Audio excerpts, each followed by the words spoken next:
Pumalo na sa 375,043 na pamilya o 1,325,020 na individual ang naapektuhan ng pananalasa ng Super Typhoon Uwan sa Bicol Region. Batay sa pinakahuling datos ng Office of Civil Defense o OCD Bicol, ngayong araw, 129,256 na pamilya o 423,888 na individual mula sa 625 na barangay ang naapektuhan ni Uwan sa Albay. 102,530 na pamilya o 405,450 na individual mula sa 688 na barangay ang naapektuhan sa Camarines Sur. 53,075 na pamilya o 186,065 na individual ang naapektuhan mula sa 302 na barangay sa Catanduanes. 52,387 na pamilya o aabot sa 181,341 na individual mula sa 401 na mga barangay ang lubhang naapektuhan sa Sorsogon. 17,967 na pamilya o 58,280 na individual mula sa 288 na mga barangay sa Masbate naman ang naitalang naapektuhan.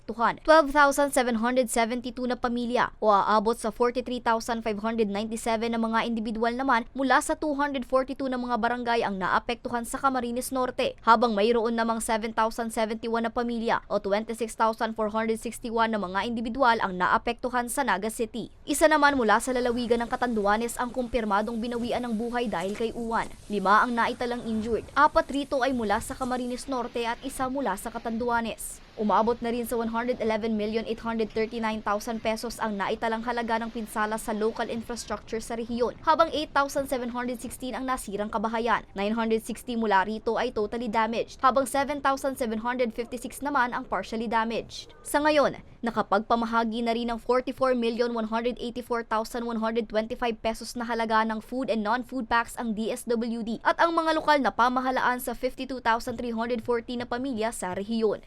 Para sa mga balitang Tatak, Bicol, Angeline Dagta.